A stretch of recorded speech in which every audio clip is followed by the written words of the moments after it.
The same way that the physical body can host parasites, ticks, lice, and etc., the spiritual body or the energy field can also host parasitic entities which latch onto and feed upon the energy of the spiritual body.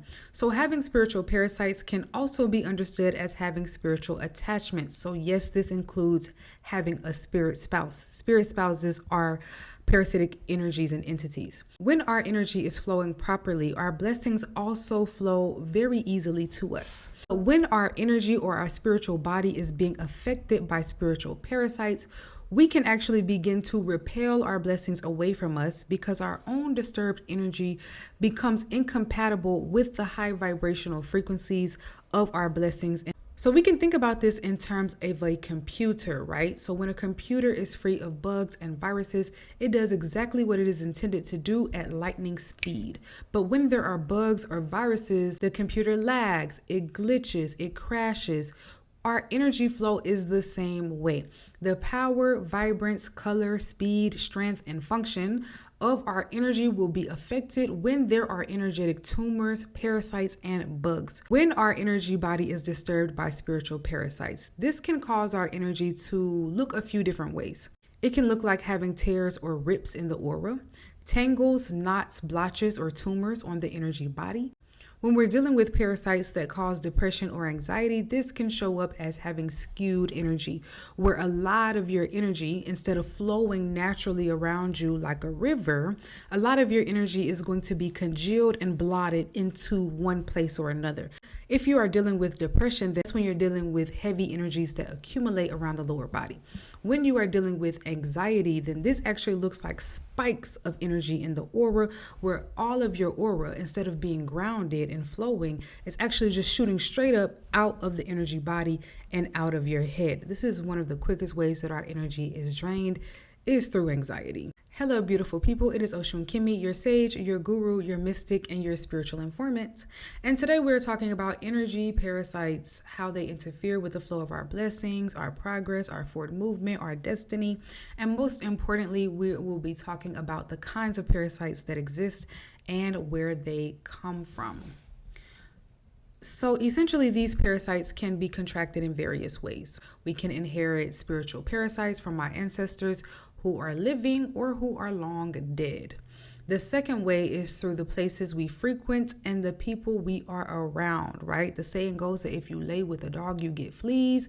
That is similar in the spiritual community, where if you are around certain environments, around certain people, letting certain people in your home, eating from certain people, sleeping with certain people, then that can cause us to contract certain spiritual parasites. The third way we can contract spiritual parasites is, of course, through spell work. Usually when performing certain types of baneful magic, especially those of a psychic nature, spiritual parasites like snakes, crabs, and bugs will be summoned to attach to the energy body. There's also a such thing as spiritual flies. Essentially, anything that exists in the physical world also exists in the spiritual world, and can be evil or good. So these parasitic entities will attach to the aura and the spiritual body, and if they are there long enough, can eventually have effects on the mental, emotional, and physical body. So yes, mental and physical illnesses can occur as a result of spiritual parasites. Energy harvesting, which is a form of destiny swapping and skin walking, is performed through spiritual parasites. So perhaps in my next video, we will go deep into the hidden truths and mysteries of how energy harvesting actually works. Let's now get into the different types of parasites you can have and go more into depth about how we contract them. Because the truth is, everybody has them. No matter how spiritually pure or perfect we may strive to be, we all have our kinks, tears, and bugs in our energy body. One type of energetic parasite you can have is a tumor-like parasite.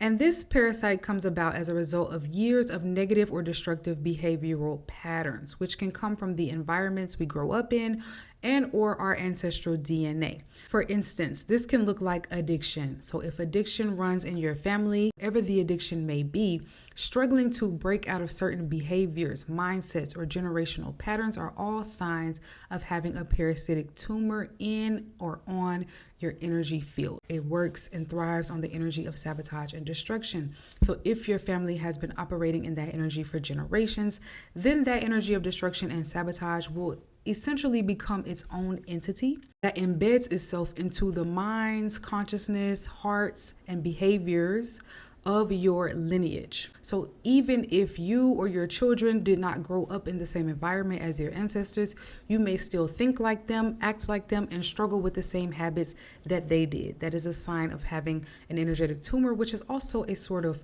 virus. A second type of spiritual parasite that can be had is a bug or a tick. Energy ticks are parasites responsible for emotional outbursts like anger, jealousy, hatred. In general, issues with emotional regulation are signs of energy ticks. If you are like a ticking time bomb where you could blow at any second, go off on somebody at any second, then you most likely have energy ticks, right? If you are a person who is naturally very irritable, then that is a sign you have an energy tick. There is a reason why we say, oh, that person ticked me off. Spiritual ticks can be picked up by frequently visiting certain environments or frequently consuming certain types of content. If you spend a lot of time in places where a lot of fights or arguments happen, if you watch a lot of fights or arguments on TV or social media, or if you listen to a lot of combative or even depressing music, then you can pick up spiritual ticks that will constantly trigger you into emotional outbursts or into bouts of sadness. The last type of spiritual parasite I'm going to discuss is a python-like parasite that is restrictive in nature. People who have python spiritual attachments can struggle with moving forward, can regularly feel restricted, heavy, or like their life and their energy flow is stagnant. People with python parasites can also have trouble with the flow of their breathing due to feelings of being choked. Agoraphobia, or fear of the outside world, or fear of leaving the house, can be a sign of having python parasites, which are very possessive spiritual attachments.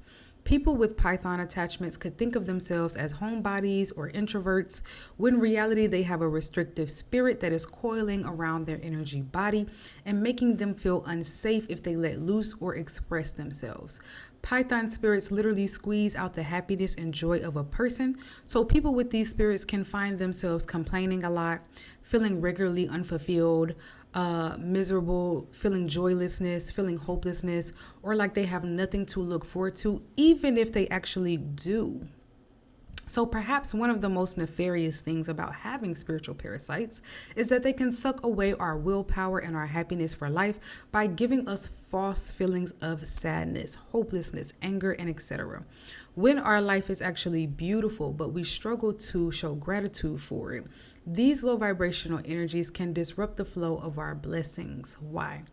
Because money, love, health, prosperity, these high vibrational energies need to feel comfortable in our energy in order for it to come to us and stay with us. If you are not comfortable with money, you ain't gonna never have no money. If you're not comfortable with love, you are never going to feel loved. Does that make sense? So the thing with spiritual parasites is that their energy is not yours. So we must be able to detect which energy originates with us and what energies actually need to be severed, detached from, or needed to have cords cut. So there are a few remedies for dealing with energetic parasites, and the remedy that works best for you is going to depend on the type of person you are, the type of parasite it is, on so many unique things. So if you need an actual energy body reading, you want to know if there are spiritual parasites in your energy body, where they come from, and how to deal with them, I'm now offering that service, and you can book it through Etsy. So of course, spiritual baths are going to be good, but remedies that deal directly in the spirit is going to be best. Number one is going to be energy clearing and energy healing meditations. So you can do guided meditations for soothing whatever disturbance the parasite is causing in your energy. Yoga and meditation is literally a process of smoothing out kinks and knots in your energy. So meditation needs to be a daily practice. The second technique I recommend for dealing with energy parasites is going to be Reiki. The third technique I recommend is sound baths. An in-person sound bath or playing your own sound bowl would be your best bet.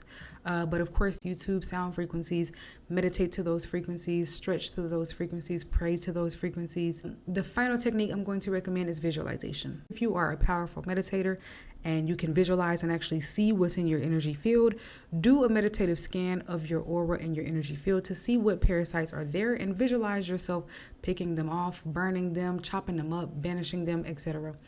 If you already knew these things that I'm sharing, let me know in the comments. And if you learned something new, also let me know in the comments. There will be a link for the Patreon and readings in the comments. Peace and blessings, beautiful people. Selah.